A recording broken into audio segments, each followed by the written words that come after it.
औज़ुबिल्लाहिमिनश्शैतानिर्रजीम बिस्मिल्लाहिर्रहमानिर्रहीम। तमाम देखने और सुनने वालों को ज़ीशान अज़हर की तरफ से एक बार फिर खुशामदीद, अस्सलामु अलैकुम। प्यार भरी ज़िंदगी में एक नया आगाज़, एक नए दिन के साथ, यानी दिन का आगाज़ तो फजर से हो जाता है, लेकिन हम एक आगाज़ दोबारा करते हैं जो कि आपके साथ होता है। और ये बड़ी बात होती है कि चाहे आप यूट्यूब पर देखें, चाहे हमें लाइव टेलीविज़न पर देखें, या स्टूडियोज़ में मौजूद वो तमाम लोग जो कि अपनी ज़िंदगी का कीमती वक्त हमारे ऊपर सर्व करते हैं और हमें वक्त देते हैं कि हम आपके घर के मेहमान बने। तो ये ज़िंदगी का बड़ा बेहतरीन अंदाज़ होता है कि ज़िंदगी में आपका वो रिश्ता वो जुड़ता है कि जो आपको जानता नहीं है, वो रिश्ता जुड़ता है जो कि आपको पहचानता नहीं है, लेकिन मोहब्बत और खुलूस की वो बात कि जहाँ पर बाल गलत बने हों, जहाँ पर स्टाइलिंग अच्छी ना हुई हो, मेकअप थोड़ा सा ऑकवर्ड हो गया हो या ड्रेसिंग के अंदर कोई प्रॉब्लम हो, तो आप बताते ज़रूर हैं और उसको हमेशा मैं इस्लाह के तौर पर उस चीज़ों को अपनी ज़िंदगी में शामिल करता हूँ। और ज़िंदगी में हमेशा इस्लाह बराए इस्लाह ही होनी चाहिए। तनकीद वहाँ पर हो जहाँ पर आप बात नहीं कर पाते रिलेटेड टू इस्लाम। अगर आपके अंदर करेज नहीं है बोलने की तो फिर उस मीडियम को चेंज कर दें, ज़्यादा बेहतर हो जाता है। इसी के साथ साथ हम बात करेंगे ज़िंदगी का जो एक महफिल हम ज़िंदगी में, अगर मैं वाकई में कहता हूँ कि अगर ज़िंदगी में बेहतरीन ज़िंदगी गुजारनी है तो हज़रत अली रज़ी अल्लाह ताला अन्हु के जितने भी अक़वाल हैं उसको ज़िंदगी का हिस्सा बना लें। इसमें से खूबसूरत बात मैं आपसे शेयर करूँगा कि कोशिश करो कि तुम दुनिया में रहो, कोशिश करो कि तुम दुनिया में रहो, दुनिया तुम में ना रहे। क्योंकि जब तक कश्ती पानी में रहती है तब तक वो खूब तैरती है, लेकिन जब पानी कश्ती में आ जाता है तो वो डूब जाती है। तो इसी तरीके से ज़िंदगी का अहवाल भी ऐसा है कि जब आप दुनिया में मगन हो जाते हैं तो रब को भूल जाते हो, जब आप रब को भूलते हैं तो जन्नत का दरवाज़ा बंद कर दिया जाता है।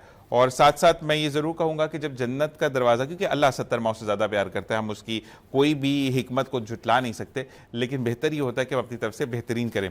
दुनियावी हवाले से बात करें तो इस वक्त कराची का जो दर्जा हरारत है वो है जी 31 डिग्री सेल्सियस। इस वक्त हवा में नमी का तनासुब 68% है और 14 किलोमीटर फ़ी घंटा की रफ्तार से हवा जो है वो चल रही है। लेकिन 2 दिन से ये भी कहा जा रहा है कि जो समुद्री बादल हैं वो बारिश बरसाएंगे। थोड़ा बहुत हो जाता है कहीं वो, जैसे अब नींबू ने छोड़ते हैं ना, थोड़े से वो कतरे गिरते हैं लेमन जूस के, इसी तरीके से हो रहा है। लेकिन इसी के साथ साथ मैं ये ज़रूर कहूँगा कि इस्तग़फ़ार ज़्यादा से ज़्यादा करें कि अल्लाह तबारक व तआला हमें रहमत वाली बारिश दे जो कि ज़हमत ना बने। इसी के साथ साथ हम कराची स्टॉक एक्सचेंज की वैल्यू की बात करें तो 1,28,280.196 पर इस वक्त वॉल्यूम ट्रेड कर रहे हैं, जिसमें 191 ऐसी कंपनीज हैं जो कि हाई लेवल पर ट्रेड करी हैं, 190 वो कंपनीज हैं जो कि मंदी देखी जा रही है और 183 ऐसी कंपनीज हैं जिसके अंदर कोई रद्दोबदल नहीं है। इसी के साथ साथ आज के कौन कौन मेहमान हैं जी आपको बताते चलें। सबसे पहले हम बात करेंगे हमारे लेबर जो हैं, हमारी जो भी तबका है, जितनी ज़िंदगी में हम चीज़ों को देखते हैं, जो कि आज हम बात करेंगे तमाम लोगों से, क्योंकि आपका शोबा कोई भी हो, इवन दो मैं एक होस्ट हूँ, मैं एक शेफ़ हूँ, मैं कुछ भी डिज़ाइनर हूँ, लेकिन पेट्रोल का इफेक्ट हर एक की ज़िंदगी पर आता है। तो आज हम इस बारे में बात करेंगे कि जो यौमिया बढ़ाने की बात हो और कम करने के लिए 2 दिन का तयन है, तो इस बात में कितनी सदाकत है। 4 रुपये पेट्रोल को महंगा कर दिया गया, डीजल को महंगा कर दिया गया। तो इससे हम क्या समझते हैं कि कराची या पूरे मुल्क में जो है वो महंगाई का तूफान आएगा नहीं आएगा। इस हवाले से बात करने के लिए हमारे साथ मौजूद हैं खालिद खान साहब, जो कि लेबर विंग सदर हैं कराची डिवीज़न के लेबर विंग के। आपको खुशामदीद कहते हैं, अस्सलाम वालेकुम। कैसे मिजाज हैं आपके? इसी के साथ साथ इमन खान इनको साथ लेकर आए, जिनके रूह रवां हैं, यानी कि बेटे हैं, और साथ साथ इंजीनियरिंग की तालीम हासिल कर रहे हैं माशाल्लाह। इसी के साथ हमें काफ़ी अरसे बाद ज्वाइन इन किया, क्योंकि अक्सर बेशतर ये बिज़ी रहते हैं और इनको जब भी मैसेज या कॉल करते तो कुछ ना कुछ काम में बिजी होते हैं। लेकिन आज हमारे साथ मौजूद हैं वहीद भाई, जो कि ह्यूमन राइट डिफेंडर के रूह रवां। आपको खुशामदीद कहते हैं, अस्सलाम वालेकुम। कैसे मिजाज हैं? तबीयत बेहतर है मेरे भाई की? अल्लाह ताला आपको कामयाब व कामरान रखे। इसी के साथ धवनन होली, हम ये कहते हैं कि दिन बदिन अगर निखार आता चला जा रहा है और उम्र में कमी आ रही है, तो डॉक्टर तारिक, अस्सलाम वालेकुम रहमतुल्लाह, कैसे मिजाज हैं? करना, सूरज को चराग दिखाना है। माशाल्लाह आपका लबो लहजा जो है, रेडियो की बहुत ज़्यादा पॉलिशिंग हुई भी अल्हम्दुलिल्लाह।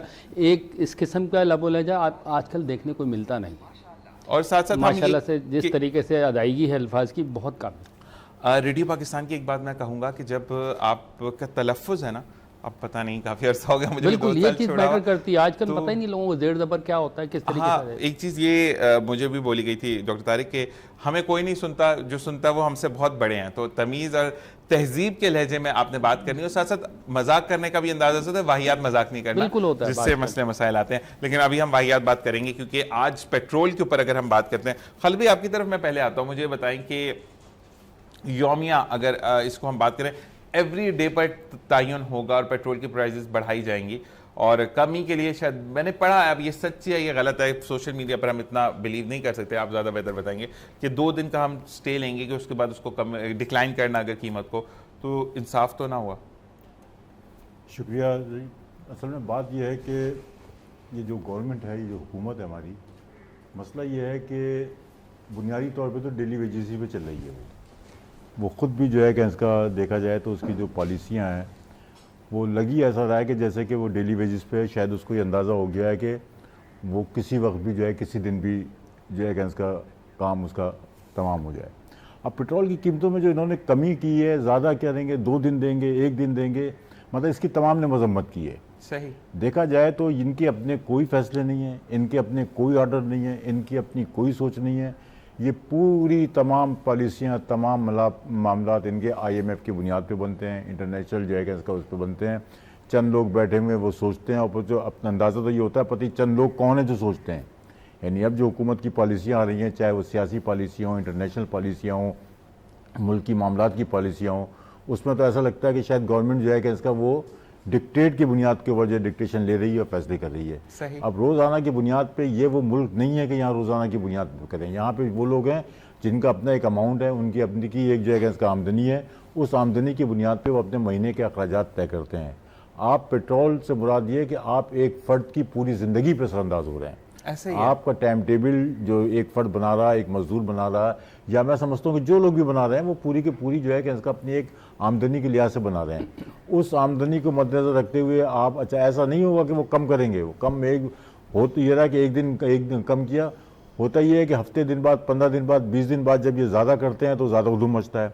अब ये होगा कि रोज़ाना के हिसाब से वो लोगों की आदतें पड़ जाएंगी कि ये कम हो गया, कल अच्छा हो जाएगा, कल परसों बुरा हो जाएगा। देखिए 2 बातें यहाँ पर आती है ना, एक तो आपने बढ़ा दिया, आपका ताल्लुक भी लेबर विंग से है, तो लेबर की तनख्वाह तो एवरीडे पर नहीं बढ़ती है एक बार। बढ़ेगी। अच्छा, जब बढ़ाते हैं तो 4 रुपए 40 पैसे 60 जी, पैसे जी, 35 पैसे कमी होती है। ये मैंने कल भी मीम बड़ा शेयर किया था, बंदे ने कहा कि भाई 35 पैसे पेट्रोल कम हो गया, सुबह मैंने जो है वो गाड़ी में पेट्रोल डलवाना, जितने पैसे बचेंगे डिफेंस में एक बंगला जरूर लूंगा, ताकि मुझे अच्छा है कि हुकूमत ने इतना रिलीफ दे दी। तो मतलब हुकूमत पे अगर आप मीम्स बनाने लग गए तो इट्स मीन ये नहीं है कि वो कोई भी हुकूमत हो, सूबाई हो हमारी या हमारी सिंध गवर्नमेंट हो या जो भी है, जो भी गवर्नमेंट है, लेकिन तयन तो आपकी फेडरल गवर्नमेंट करती है जो आपकी कीमतों का है।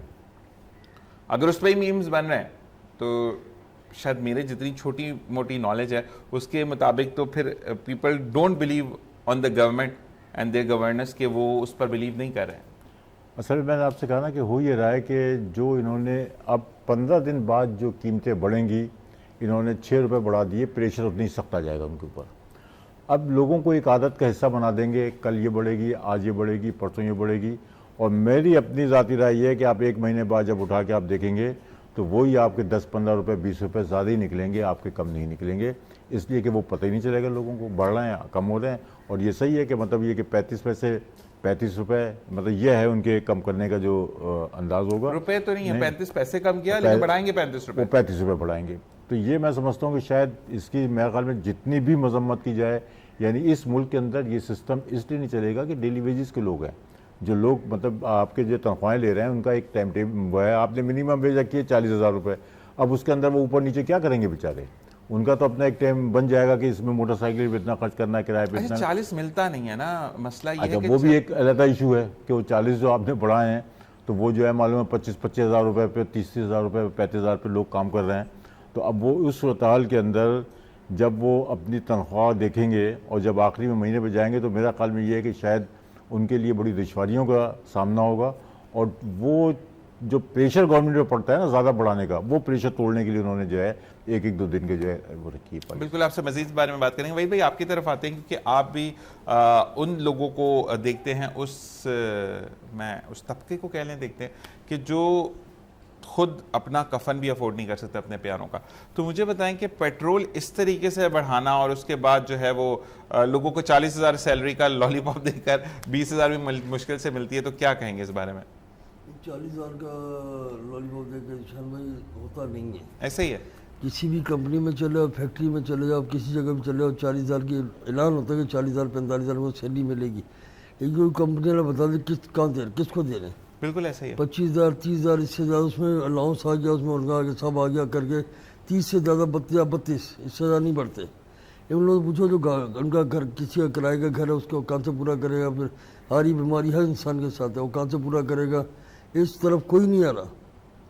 बाहर निकल देखो जी लोगों का हाल क्या है, लोगों का खाने के पैसे नहीं, दवाइयाँ तो कहाँ से करेंगे, और बीमारी भी एक अल्लाह की तरफ से होती है कि इंसान को पता नहीं कब आ जाए। लेकिन ये हमारे हुक्मरान, हमारी फैक्ट्री है जो जुल्म करे फैक्ट्रियों पे। मैं अफसोस होता है फैक्ट्री में, पिछले हफ्ते एक फैक्ट्री में गया था, 35,000 रुपये सैलरी उसकी, सुबह 8 बजे जा रहा तो 11 बजे छुट्टी मिली। मैंने तो ओवर टाइम कर रहा, ओवर टाइम है ही नहीं, कह रहे करना करो वरना छुट्टी करो जाओ। ऐसे ही है, ऐसे ही है, बिल्कुल ऐसे ही। यही बात मैं आई भी थी, आपने बात कर ली कि मैंने पूरे 2 महीने ओवर टाइम लगाया, 1 महीने कहा कि अगले महीने देंगे, और जब अगला महीना आया तो कहा कि नौकरी करनी है करो वरना घर जाओ। बिल्कुल हर फैक्ट्री में यही हो रहा है। लेकिन इसके खिलाफ आवाज क्यों नहीं उठाता भाई? कौन उठाएगा? मतलब नहीं, मैं एक फैक्ट्री में काम करता हूँ, मैं नहीं उठा सकता, ठीक है, लेकिन आप लोग बाहर वाले तो आवाज उठा सकते हैं इसमें। हम जैसे इंसान, मेरी भी कोई हैसियत नहीं है, लेकिन हमारे साथ जो बड़े बड़े लोग हैं वो तो थोड़ी चीज़ को देख सकते हैं, ऐसे ही है, उसको फॉलो कर देंगे। किसी गरीब का स्त्री है, किसी को दे नहीं सकते अपनी जेब से, लेकिन तो उसकी मदद तो कर सकते हैं इस तरीके से। एक का करने निकलेंगे, एक फैक्ट्री में 1,000 आदमी काम कर रहा है, एक के लिए हम खड़े होंगे तो 1,000 का फायदा होगा। ऐसे ही है। और 1,000 चूल्हा जब जलेगा, 1,000 से 5,000 का जब पेट भरेगा तो कितनी दवाई निकलेंगी उसके लिए? बिल्कुल ऐसे ही है, बिल्कुल ऐसे। वहीद भाई आपके लिए कहा जा रहा है कि वहीद भाई से पूछ के बताएं, तो इतने अरसे बाद आपको खुशामदीद कह रहे हैं अजमल भाई, और साथ साथ ये कह रहे हैं कि कितना मुश्किल हो गया है अब, जहां पर आप 10 लोगों के कफन और बाकी इंतजाम करते थे, अब महंगाई में 2 से 4 कफन ही पूरे होते हैं। तो इस बात पे दुख होता है या नहीं? बिल्कुल दुख होता है। मैं तो जिस जगह बैठा हूँ ना, मेरे पास रोज है ना कोई लोग के साथ डेली की बुनियाद पे, जो मौत जिंदगी अल्लाह के हाथ में, इंसान के आपके हाथ में, मेरे हाथ में नहीं है। ये तो अल्लाह की तरफ जिसका आ गया उसने जाना है। अच्छे भले इंसान हटा रहे को, कल की बात, एक दोस्त है मेरे, उनके वालिद साहब को अच्छे भले पहले फर्स्ट टाइम अटैक हुआ है, वो हॉस्पिटल की जाए रास्ते में ख़त्म, फोन आया यार भी अब्बा का, मैंने कहा कैसे क्या कह रहे, अचानक अटैक हुआ, घर में बैठे हुए थे, रास्ते में जाते थे, ख़त्म हो गया। मैंने पहले भी करा नहीं, पहले अटैक नहीं हुआ, पहले अटैक हुआ, ये हाल है। इसमें अल्लाह तौबा नौज़ ये अल्लाह की ज़ात करने वाली है। मैं तो यही दुआ दूंगा कि अल्लाह तो हम सब को नेकी की दे, वरना जो कंडीशन में हम खड़े हैं ना, लोगों को तदफीन के कफन वफन के बाकी जो ना पैसे नहीं लोगों के पास।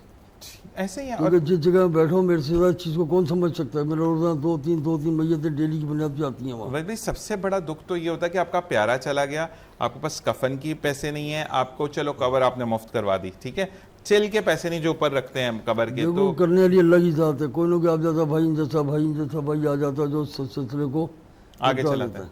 ये अल्लाह के काम में अल्लाह जानता है। बिल्कुल, और अल्लाह ताला ने शुक्र है वहीद भाई ये चीज़ें अपने हाथ में रखी है, वरना इंसान तो दूसरे को मार के छोड़े। हम तारीख आपकी तरफ आते हैं, मुझे ये बताएं कि क्योंकि आप डॉक्टर हैं और आप फैमिली फिजिशियन हैं, मुझे ये बताइएगा फैमिली फिजिशियन होने के साथ साथ आप एक इंसान भी हैं, डॉक्टर की डिग्री आपकी ना ज़िंदगी से निकाल देते हैं। मुझे ये बताएं कि जो 4 रुपये 8 रुपये 10 रुपये पेट्रोल को बढ़ाया जाता है और 35 पैसे पूरा 1 रुपया कम किया जाता है, कभी कभी तो ऐसा भी होता है ना, हम खुश हो जाते हैं 1 रुपया भी कम करते हैं, तो मुझे ये बताएं कि उस टाइम पर एक नॉर्मल इंसान, आप डॉक्टर नहीं हैं, आप वो बंदे हैं जो कि रोज़ मजदूरी करेंगे तो खाएंगे, बच्चे घर पे मौजूद हैं, दूध मौजूद नहीं है बच्चों का, तो फिर क्या चीज़ें कैसे चलेंगी? देखिए जी, ये हमारा एक अलमिया है कि हम बेहिस होते जा रहे हैं, सीधी सी बात है। एज ए पाकिस्तानी और गवर्नमेंट के लेवल में मैं आपको बताऊं गवर्नमेंट को नीचे क्या हो रहा है, आवाम के साथ क्या गुजर रही है, गरीब आदमी के साथ क्या गुजर रही है, ये डजेंट मैटर। उनको पता ही नहीं, ना उनका कोई कंसर्न है। उनको, आपको पता है दुनिया में सऊदी अरब सबसे ज़्यादा पेट्रोल पैदा करता है और सबसे ज़्यादा पेट्रोल उसके पास है, वहाँ का कोई मिनिस्टर फ्री पेट्रोल अफोर्ड नहीं दिया जाता उसको। और हमारे यहाँ आप ले लें, एक लंबी लिस्ट है जिनको फ्री पेट्रोल मिल रहा होता है इसी पाकिस्तान में, मतलब प्रोटोकॉल के तौर पे फ्री पेट्रोल है। लेकिन सऊदीया जो पेट्रोल प्रोड्यूसिंग कंट्री सबसे ज़्यादा प्रोड्यूस करता है, वहाँ किसी का पेट्रोल फ्री नहीं है। तो ये चीज़ें वो मैटर करती है कि हमारे जो अशराफिया है, इसमें आप उसको अशराफिया कह लें, गवर्नमेंट ना कहें, वो क्या कर रहे होते हैं कि टोटली उन्हें पता ही नहीं है ग्रास रूट लेवल पे आवाम का क्या हाल है। उनको पता चले तो वो उसको इस तरह इग्नोर करते हैं जैसे वो शहंशाह हैं।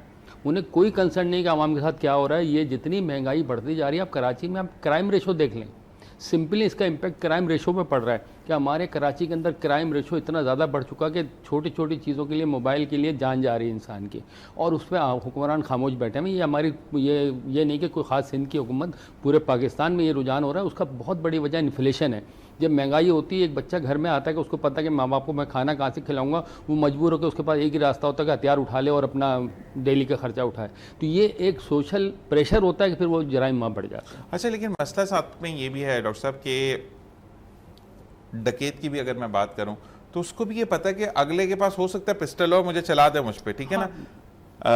कल एक बंदे को पकड़, अच्छा एक चीज़ सोशल मीडिया पर जो हम देख रहे हैं, मेरी आपसे रिक्वेस्ट भी है कि फिर तगड़े डकैतों को पकड़े, बेचारे हिरवंशियों को पकड़ लेते हैं, वो आइस पीने वालों को पकड़ते हैं। ज़्यादा से ज़्यादा उनकी क्या चोरी होती है जी, बैटरी निकाल ली, अच्छा जी आपकी गाड़ी के वो जो साइड मिरर्स होते हैं वो निकालिए, ठीक है एक्सपेंसिव हैं, तमाम चीज़ें हैं, उनको नहीं पता। लेकिन जो प्रॉपरली डकैत हैं जो कि आके अभी कल नॉर्थ नाज़िमाबाद में और कल एक और जगह सुपरमार्केट से एक फीमेल निकली, बाकायदा दरवाज़ा खोल कर औरत से बैग लिया और लोग खड़े हुए और उनको कहते साइड पर, फिर बाकायदा पिस्टल दिखा रहे हैं, उनकी शक्लें भी उनको क्यों नहीं पकड़ते भाई? अब देखें हमारे यहाँ आपको पता है ई चालान हो रहा है, माशाल्लाह डेली हो रहे हैं, कमाया जा रहा है। उस ई चालान की जगह इन्होंने ई कैमराज के ज़रिए डकैत को पकड़ने का कोई मंसूबा नहीं बनाया कि ई चालान के ज़रिए जो स्ट्रीट क्राइम है उसको कंट्रोल करें। उधर कोई काम नहीं हो रहा, लेकिन ई चालान के ज़रिए कमाई वाला काम हो रहा है कि आपको पैसा मिल रहा है। ये सिंपल चीज़ है कि आप ई चालान की तरह ई पुलिसिंग भी शुरू कर सकते हैं कि आप उसके ज़रिए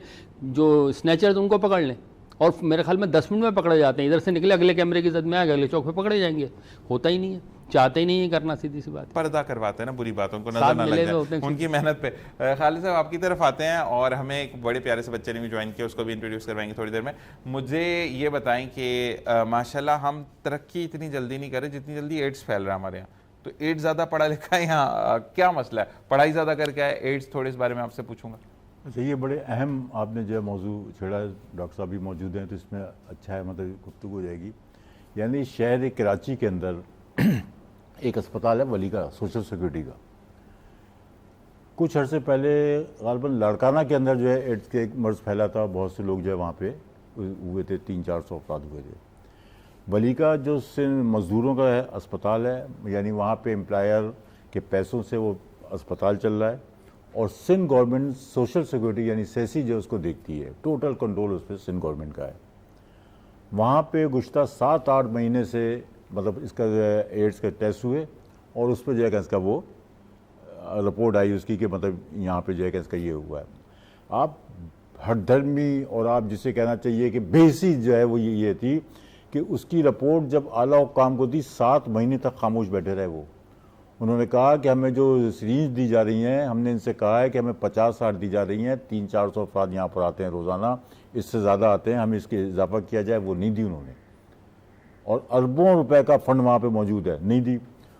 और फिर हुआ ये कि वो पे फैलता गया। जब उनके टेस्ट है, होता ही है कि जब मरीज एक आया। मुझे खालिद भाई एक चीज़ समझ नहीं आई कि बच्चों में जो एड्स आया, एक आपने भी स्टोरी पढ़ी होगी, स्टोरी तो नहीं कहेंगे, अब दुख भरी खबर है, डॉक्टर साहब आपकी नज़रों से भी गुजरी होगी कि बच्चों में जिसमें हाईली शायद 4.5 साल का बच्चा था और कम से कम 2 साल, ठीक है, 10 साल के अंदर ही। तो 2 साल के बच्चे को, मेरा सबसे पहले तो एक सवाल था कि इसको बाय बर्थ था, क्योंकि ये डॉक्टर सामने बैठे हैं, अगर फ़र्ज़ करें मैं अपने पे रख के बात करता हूँ, मैं मर्द हूँ या मैं औरत हूँ, अगर मुझे बीइंग औरत मैं कैरियर पे हूँ, यानी मैं प्रेग्नेंट हूँ और मुझे एड्स है, तो बच्चे को एड्स नहीं होगा, अल्लाह ताला इतना रहीम है।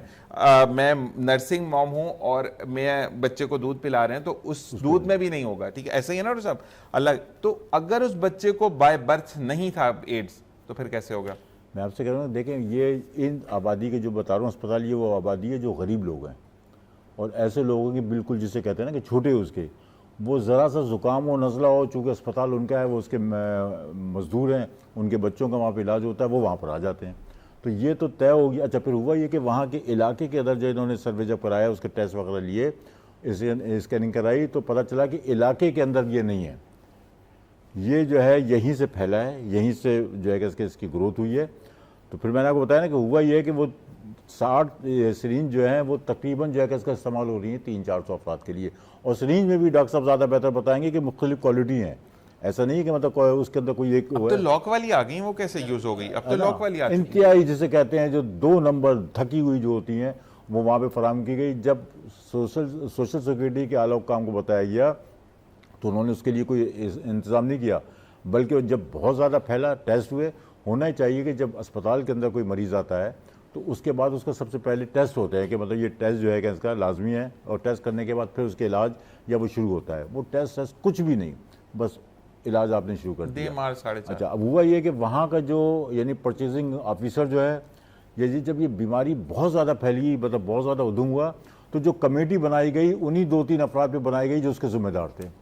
वहाँ के डीएमएस, परचेजिंग ऑफिसर, ये और उन तीनों, वो तीनों निकल गए। और जितना छोटा अमला था, जो जिस छोटे अमले ने शिकायतें भी की थी, मैं ये नहीं कह रहा कि वो बड़ी जुम्मा है, वो भी बराबर के करप्शन में भी शरीक हैं, मुख्तलिफ मामला सारे में हैं, हाँ सारे उसमें हैं। लेकिन यह है कि 2-3 अफराद जो जिम्मेदार थे उनको निकाल दिया गया। आज सूरत हाल ये कि 10 अफराद जो उससे उनके निकालने से क्या होगा? देखिए, मुझे खालिद भाई कभी ये समझ नहीं आया, बड़ा अभी का तो नहीं, खैर 6-8 महीने हो गई हैं, 1 साल मैक्सिमम कह लें, कि इंडोनेशिया के अंदर देखा गया, इंडोनेशिया में भी रेप केसेस नहीं आते, जबकि 4 बच्चियों का रेप हुआ। रेप होने के बाद उन्होंने जब आइडेंटिफाई कर लिया तो उन्होंने उन 6 बंदों को पकड़ा, उनको रज के खिलाया, मतलब सेहत अच्छी हो गई। अच्छा, लोगों ने भी बड़ा उस पर पॉइंट आउट किया कि हुकूमत क्या करी है।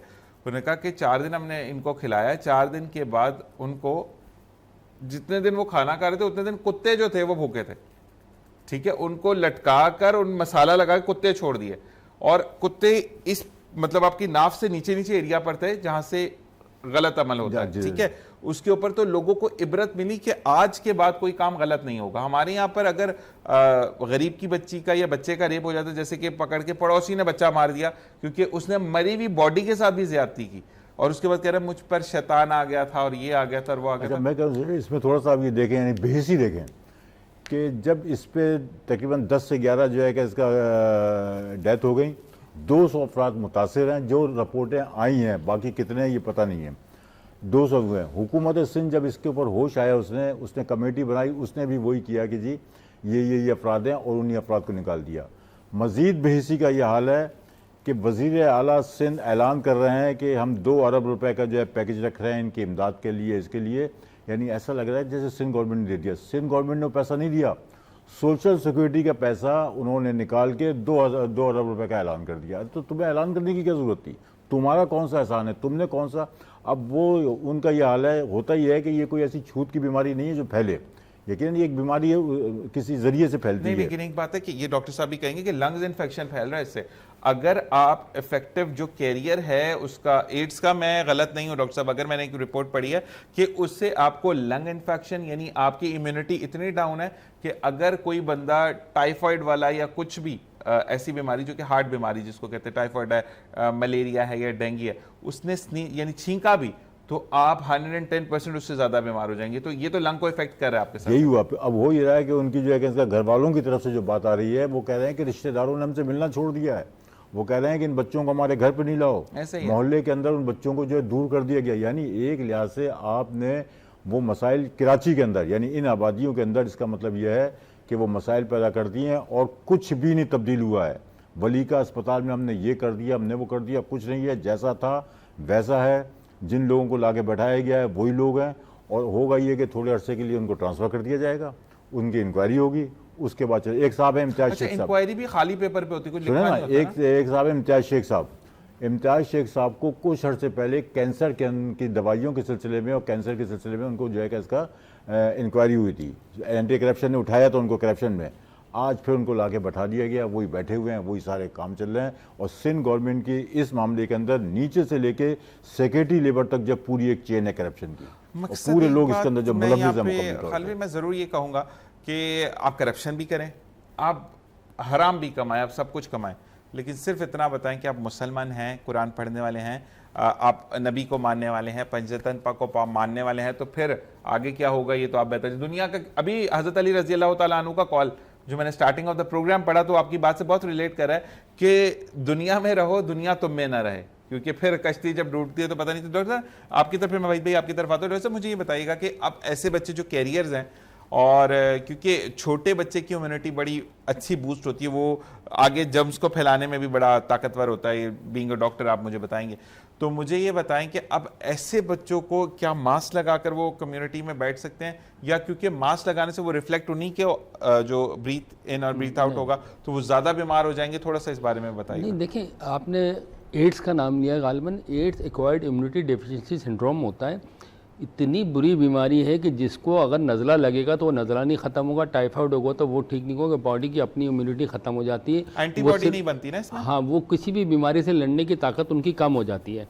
मतलब वो अगर उसको फ़र्ज़ करें टाइफाइड हुआ तो वो टाइफाइड 3 दिन के बजाय 3 महीने तक ठीक होने का नाम नहीं लेगा।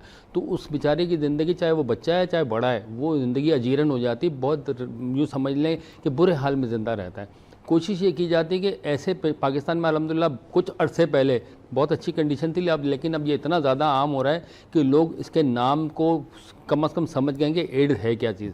लेकिन उसके फैलने की वजूहत बेशुमार हैं। मतलब अनयूजुअल तरीके से जो काम करना है उसी के ज़रिए ये फैलती है। अब स्क्रीनिंग नहीं है हमारे यहाँ, पता नहीं कितना रेशो है। जो पुअर लोकेलिटीज़ हैं या कच्ची आबादीज़ हैं वहाँ बेइंतहा तरीके से फैल रहा है, और मदरसा इसके अंदर शामिल होते हैं। मतलब जहाँ बच्चे रहते हैं, बच्चों के साथ गलत काम होता है, उसी के नतीजे में एड्स बढ़ती है, और इतनी ज़्यादा बुरी तरीके से इस वक्त फैल रही है। अंदरूनी सिंध में तो बेशुमार बुरा हाल है। अभी एक रिपोर्ट आई थी गालिबन इसी हवाले से, एड्स के हवाले से, कि अंदरूनी सिंध में बेइंतहा फैली हुई है। अब उसके जो, जी हाँ, मेडिकल के तरीके तो अलग हैं, नाई के उस तरह से, फिर बहुत सारे तरीके जिनके ज़रिए फैलता है, ब्लड ट्रांसफ्यूजन, वो चीज़ें मेडिकल की हैं। लेकिन अब ये इतने बुरे तरीके से फैल रहा है कि हमारे लिए एक मुश्किल खड़ी हो जाएगी कि इसकी ट्रीटमेंट अभी तक मौजूद नहीं है। एड्स के लिए जिसको हो गई वो बेचारा परेशान रहता है, और ट्रीटमेंट काफ़ी महंगी है। अच्छा डॉक्टर साहब, मैंने एक रिपोर्ट ये भी पढ़ी है कि जैसे फ़र्ज़ करें मुझे एड्स हो गया, ठीक है, बेरा रवि थी या जो भी था, लेकिन अगर मैं कैरियर होते हुए और पीक है कि मेरा भी इलाज नहीं हुआ, और मेरा तो फिर क्योरेबल है कि क्योंकि मैं कैरियर, लेकिन मेरा इलाज होने के बाद मैंने किसी से गलत काम कर लिया या हलाल काम भी कर लिया अपनी बीवी के साथ, किसी भी तरीके तो मकसद ये है कि जो सेकंड कैरियर होगा उसका इलाज बहुत मुश्किल है। डेफिनेटली। देखिए, रेजिस्टेंट बहुत ज़्यादा आ जाती है, वायरस है ये, रेजिस्टेंट बहुत ज़्यादा आ जाती है, और वायरस की ट्रीटमेंट अभी तक सिवाय हेपेटाइटिस की चंद चीज़ों के वायरस की ट्रीटमेंट बन चुकी है। इसके लिए हनूस रिसर्च जारी है। लेकिन देखें, जिसको एड्स है वो बहुत बड़ा कैरियर बन जाता है दूसरों को लगाने का। अव्वल तो वो छुपाते हैं लोग, टीबी जैसी बीमारी लोग नहीं बताते कि हमें टीबी है, तो एड्स तो फिर बहुत बड़ी दूर की बात है, लोग उससे मिलना छोड़ देते हैं, सोशल बाइकआउट हो जाता है, सुन के लोग तो बस इसको ये। अच्छा हाँ, लेकिन आपको अपनी इम्यूनिटी को स्ट्रॉन्ग करना है, उनको ना दूर करें। डॉक्टर साहब, ये वाली चीज़ है कि उनको बिल्कुल अकेला ना करें। आपके पास दोबारा आता हूँ मैं, वही पे मुझे ये बताइएगा कि अब जब लोगों का वो कहते हैं ना कि एक बड़ा अफसोसनाक खबर मेरी मतलब खाका एक था बनाया, वो एनिमेटेड था लेकिन असल वाक़या था कि एक माँ अपने बच्चे के आगे हाथ जोड़ी कि बेटा वाकई में मुझे नहीं पता कि तू कब मरेगा, 3 दिन निकाल जा, उसके बाद मर जाना कि तनख्वाह मिलेगी। तो एक माँ जिसका लख्ते जिगर दुनिया में वाहिद है, वो उसको अपने बेटे से हाथ जोड़ी कि 3 दिन की ज़िंदगी गुजार ले फिर मर जाना, तो वो माँ का क्या हाल होगा कि इतनी महंगाई में वो अपने बच्चे की सेहत के लिए दो। क्योंकि वो नीचे जो डिस्क्लेमर था उसमें ये लिखा गया था कि हमने ये AI शूटेड है, लेकिन इस माँ ने ये कहा कि मैं ज़िंदगी मांगूँ तो रब देगा, दुनिया नहीं देगी। मकसद दवाई इतनी महंगी, तमाम चीज़ें, तो क्या कहेंगे? इंसान को चीज़ दे सकता है, शुगर आप आलम कर देंगे, कुछ 1 दिन कर दें 2 दिन, लेकिन मुझसे तरीके से कोई नहीं इलाज नहीं करेगा। ऐसा ही है। और हमारे गवर्नमेंट हॉस्पिटलों की हालत जो खालिद भाई ने बताया, ये सिंध सोशल का नहीं, जितने गवर्नमेंट के हॉस्पिटल हैं सब जगह यही हाल है। एक सिरिंज की क्या औकात है? अगर आप जा लें गवर्नमेंट हॉस्पिटल में, उनके पास सिरिंज नहीं है, वो भी आप पर्ची बना के लेकर आओ बाहर से। ये वो कहते हैं हमें दे दो, मैं बंदा ले आएगा, पॉकेट से निकाल के देते हैं। ऐसा भी होता है? अच्छा भी होता है, लेकिन ज़्यादातर सब एक टोटल एक चीज़ बाहर से मंगा, क्योंकि बासी चाहिए हॉस्पिटल है आपको, तो मैं तो वहाँ जाता रहता हूँ। तबाह कर दिया इन्होंने, बासी तो बिल्कुल भेड़ा कर दिया, कुछ नहीं है वहाँ। हालांकि एक वक्त में मैंने पढ़ा था कि एक आई गेस 90s का जो दौर था उसमें अब्बासी का जो था वो तूती बोलता था कि वहाँ पर, उसमें तो ऐसा जैसे आपके आगा खान हॉस्पिटल में और लियाकत नेशनल में ऐसा इलाज होता था, वहाँ अच्छा सिस्टम था। लेकिन आज इतना बर्बाद है, कुछ नहीं है उनके पास। अच्छा, मैंने सुना कि एक जगह पर बकरे भी पाले हुए थे लोगों ने, ये भी एक खबर सामने आई थी। लोगों ने वहाँ एक्सरे मशीन लगी, साथ ही बकरे पाले हुए। जो तोती बोली उसमें सब कुछ हो रहा था, लेकिन उसमें कोताही हम लोग की अपनी बहुत सारी हमारी अपनी भी हैं।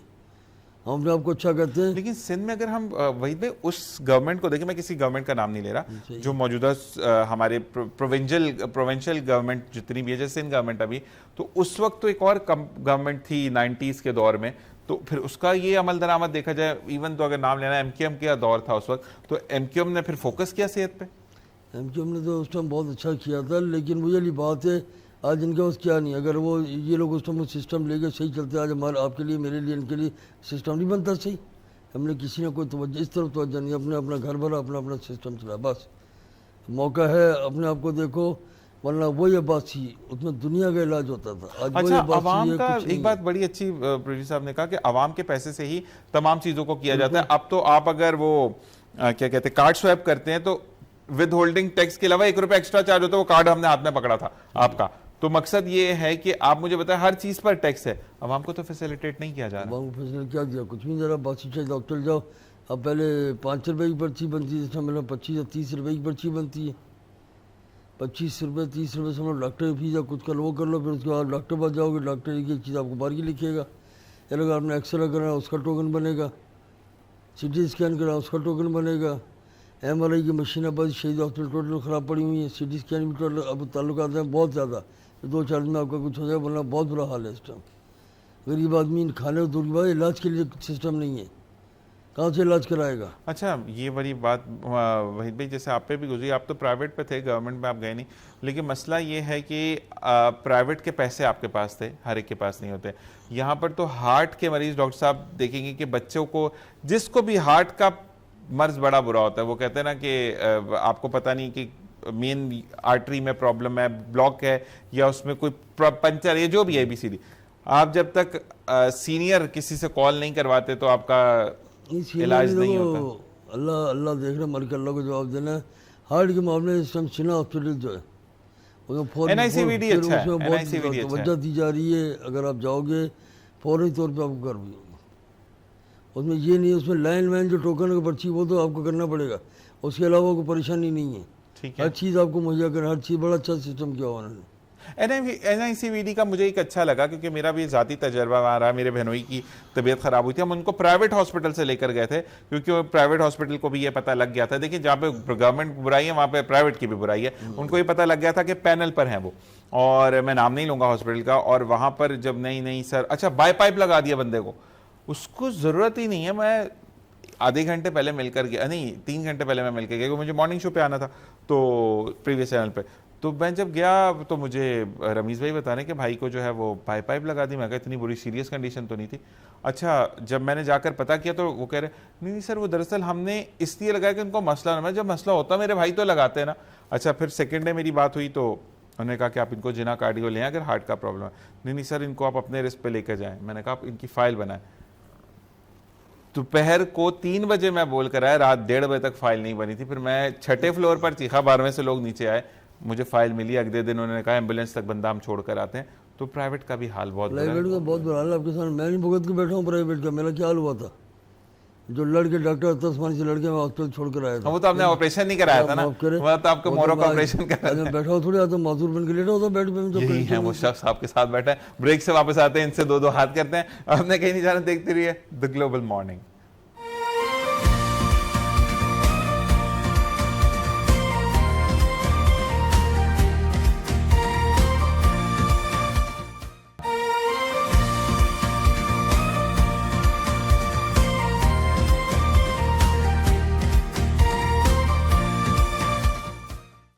और जनाब वेलकम बैक। फिर आपको खुशामदीद कहते हैं। आप देख रहे हैं द ग्लोबल मॉर्निंग और सुबह का टाइम है। हम 11 बजे की लगभग पास हैं और फिर हम दोबारा आएंगे अपने खालिद भाई की तरफ। खालिद भाई, मुझे ये बताइएगा कि जो डेली कमाई है, यानी डेली वेजेस वाले जो लोग हैं, वेज है जो भी, द मंथली इनकम जो है वो इतनी ज़्यादा नहीं है कि जिसके अंदर या तो पेट्रोल पूरा करें या घर का खाना पूरा करें, तो क्या करें?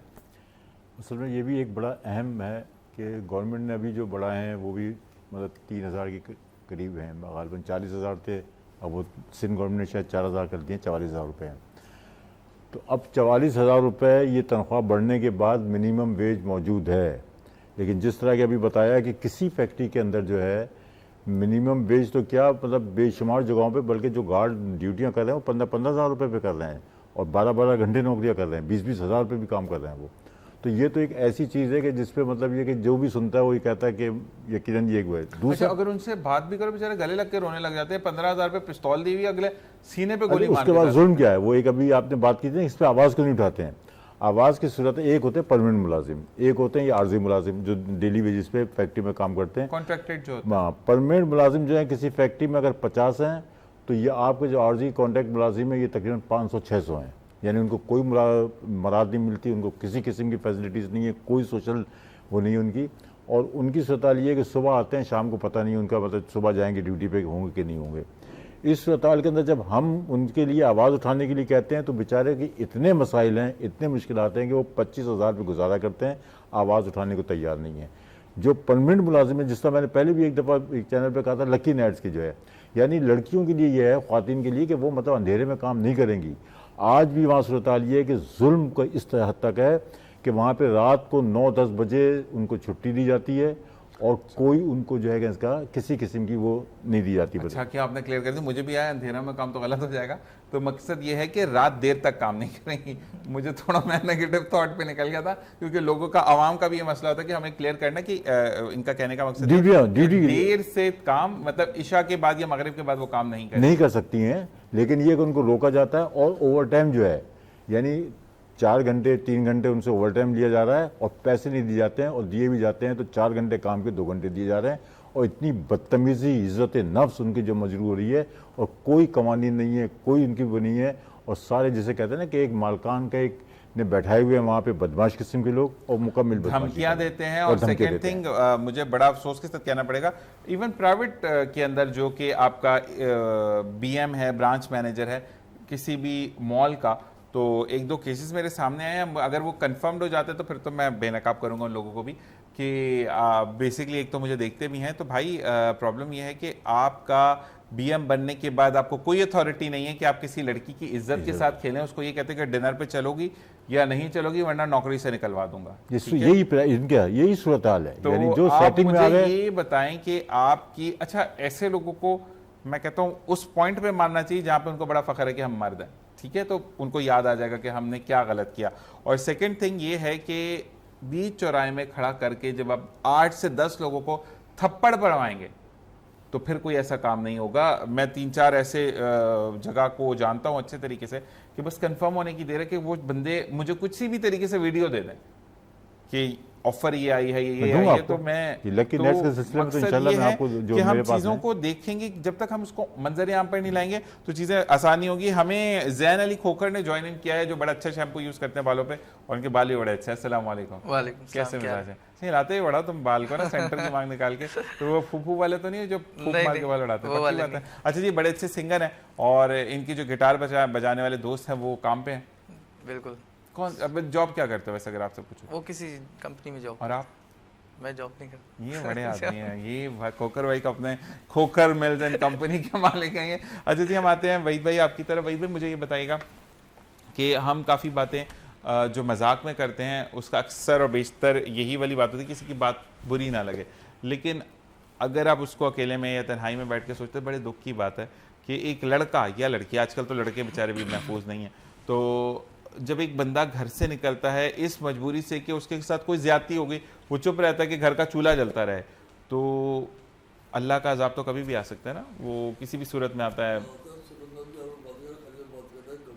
कंपनियों का इतना बुरा हाल है, मैं कंपनीज में जाता नहीं हूँ, लेकिन मेरे जिस चीज़ से वाबस्ता हूँ, मेरे लोग बहुत गरीब लोग आते हैं। और अभी पिछले फैक्ट्रियों का असल रुझान, अगर लड़की साथ की काम पे जा रही है, उसको पहले आप DM की बात करें, पहले तो उसका मैनेजर जो है पहले वो लड़की को बोलता है पहले आओ चलो मेरे साथ बैठो, उसके बाद कल से मैं ज्वाइन कराऊंगा। ऐसे ही है। और अगर कंपनी में कोई लड़की काम कर रही है उसमें उसे टाइम नहीं, उससे दूसरी कंपनी से बाहर। ऐसे ही है। और रात को 9-9 बजे तक लड़कियों को रोकने का कौन सा कंसेप्ट बनता है? ऐसे ही है। ओवर टाइम कर रहे हो, लेकिन चलो काम कराया आपने तो उनको कन्वेंस तो दो। बिल्कुल ऐसे ही है। वो अंधेरे में कंपनियों से निकलेगी, रोड पे आई, रोड पे गाड़ी लेके फिर अपने घर जाएगी। जब उसको जो है ना रोक रहे ओवर टाइम के लिए लड़कियों को, उनको कन्वेंस तो भाई गाड़ी खड़ी है, गाड़ी आपको घर तक नहीं छोड़े, इलाके में तो छोड़े। इंडस्ट्रियल कुरंगी का आपको मालूम हाल कितना बुरा है, वहाँ लोग आदमी मर्द महफूज नहीं है, तो औरत की क्या हैसियत है? इन आवाज़ों को, इन चीज़ को कोई आवाज़ नहीं उठाता। इस तरफ कोई नहीं आता। अच्छा ये उसमें कहा खाली गया है- जीएम का या डीएम का कसूर नहीं है। नहीं, अभी नहीं, पिछले लेकिन दिन एक एक बात- कंपनी में वाक़या हुआ था मेरे देखिए, को। वही भाई, अगर मैं आपकी कंपनी में काम कर रहा हूँ, आपकी बात जी, काट जी। रहा हूँ। पिछले दिन वाक़या हुआ था, एक बहुत मजबूर लड़की थी, उनकी थी, अब जैसे भाई के रेफरेंस से मेरा फ़ोन आया। मैंने वहाँ कंपनी में फ़ोन किया, मैंने हाँ भैया तुम लोग क्या कर रहे हो, क्या हो रहा है? नहीं नहीं भाई ऐसा नहीं हो रहा, ये नहीं है। मैंने उसको नाम दिया, मैंने उस मैनेजर को बुला और उससे पूछ फलानी लड़की है तूने क्या कहा है, किधर बुलाया है? उसको बोल आ जा, फिर मैं उस लड़की मैं भी आता हूँ, मैं देख लूँ कितना बड़ा बदमाश हो। उसने बुलाया, दोनों मैनेजर को कंपनी से निकाला। प्रॉब्लम यही है कि हमारे असल में जितनी भी बातें होती है, मैं ज़रूर ये कहूँगा कि आपका जो भी एनवायरनमेंट है वहाँ पर आपको एक तो सेंसिटिव कैमरास लगाने चाहिए, सेकंड थिंग अपने कैमरे की आवाज़ ज़रूर खोल दें कि क्या बात हो रही है। कैमरे हर कंपनी में लगे हैं लेकिन बेकार हैं। अपने लिए लगे उनके, देखो हर लड़की हम हर चेक औरत करते बाल सही हैं खराब, हर लड़की हर औरत गलत नहीं है। ऐसे ही है, वो किस मजबूरी से निकली है, किस मजबूरी से काम कर रही है, वो जानते अल्लाह जानता है। ऐसे ही है। उसको गलत इस्तेमाल नहीं करो। और मैं ज़रूर ये कहता हूँ कि आप किसी भी डॉक्टर साहब, अगर हम ये बात करते हैं किसी की आ लेते हैं दुनिया में, तो हम बड़ा फ्लेवरेबल टाइम रहते हैं, किसी की इज्जत ख़राब कर दी, टाइम बर्बाद कर दिया उसका, लेकिन जो उसके दिल से आ निकलती है वो कहते हैं अर्श से उठती है और फर्श तक जाती, कहते हैं ना कि फर्श से उठती है अर्श तक जाती है और फर्श पे फिर अल्लाह ताला आपको रुस्वा करता है। अच्छा, अगर आपको रुस्वा नहीं किया तो ये भी कुरान पाक के अंदर है कि जालिम की रस्सी अल्लाह ताला दराज करता है। दराज कर दे, ठीक तो छोड़ ये दो। चीज़ है कि हम उस चीज़ को भी देखें कि इस बात में फ़ख्र नहीं है कि मैंने आज आपके लिए बुराई की या कल आपके लिए बुराई की और मैं बाद में ये समझूं कि नहीं जी मैं तो पावरफुल विनर हूं, तो अल्लाह ताला कहीं ना कहीं तो मुझे पकड़ में देगा ना। देखिए जी, हमारे जो पाकिस्तान में या मुस्लिम माशरे में हम अपने दीनी अक़दार को भूल गए। आप दीन की हमारी बातें देखनी तो यूरोप में चले जाएं, अमेरिका में चले जाएं, वहाँ एक बिल्ली का बच्चा भी बीमार होता है, लोग गाड़ी से उतर के उसको पकड़ के गाड़ी में ले जाके उसका इलाज करवाते हैं।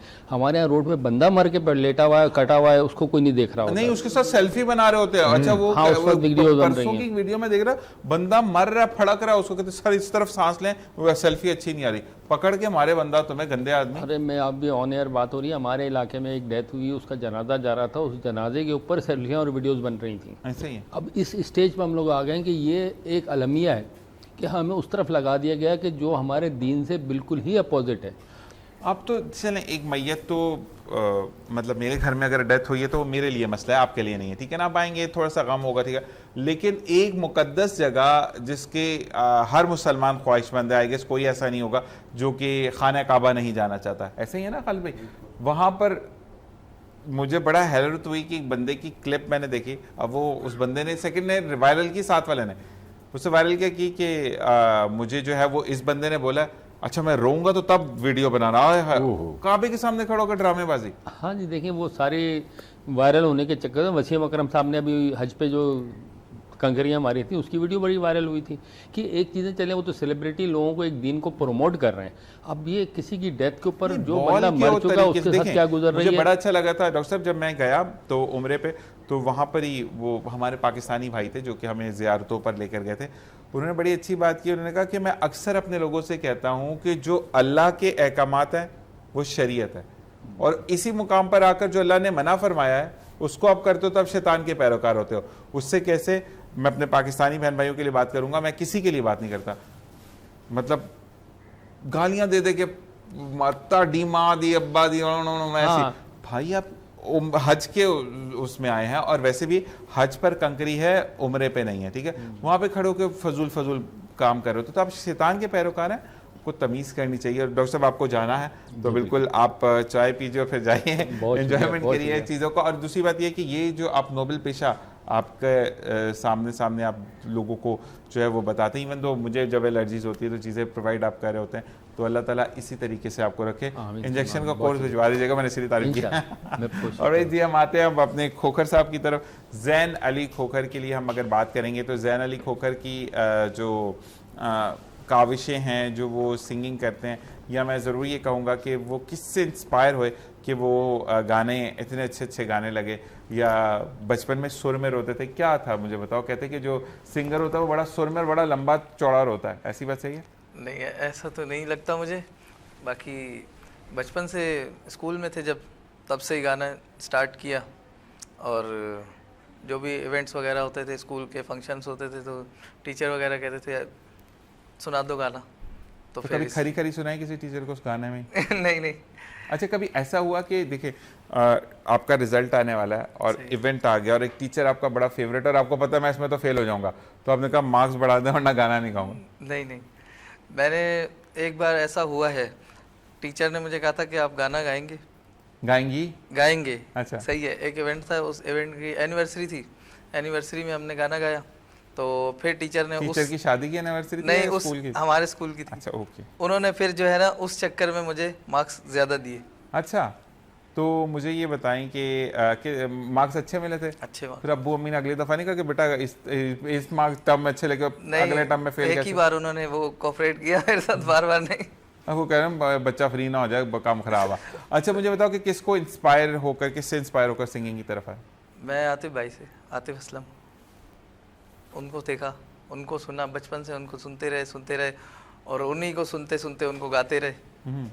ज्यादा तो नहीं गा दिया? बहुत बहुत परेशान हो गए, मैं तो गाता नहीं, बहुत ज्यादा गाता। नहीं, 2-3 घंटे गाया क्या लगातार। बात है, ये बंदा अगर ये गा गा के यहाँ पहुंचा है, हाँ। ये पहले लोकल ट्रेन में और भाई जी, इसी के साथ साथ हम जो है वो खालिद भाई आपका बहुत बहुत शुक्रिया कि आपने हमें ज्वाइन इन किया। और ज्वाइन इन करने के साथ साथ मैं ये ज़रूर कहूँगा कि उस ऑथेंटिक चीज़ों पे आपने बात की कि जो हमें बहुत ज़्यादा ज़रूरत है। वहीद भाई आपका बहुत बहुत शुक्रिया कि आप जो हैं वो हमारे साथ साथ रहे और अब आपने अब साथ इसी तरीके से देना है। डॉक्टर तारिक आपका बहुत बहुत शुक्रिया और आपने बिल्कुल, अल्लाह ताला आपको सेहत दे। और साथ साथ सुवैन भाई, मैं इस वक्त बिल्कुल ऑन एयर हूँ और आप देखकर भी बोल रहे हैं कि तुम ऑन एयर, तो बड़ी अजीब सी बात है। इसी के साथ ब्रेक की तरफ चलते हैं और ब्रेक के बाद जो है वो कुछ नए लोगों से आपको मिलवाएंगे, कुछ नए चेहरों से आपको हमकिनार करवाएंगे। यहाँ पर एक छोटी सी ब्रेक, देखते रहिए द ग्लोबल मॉर्निंग।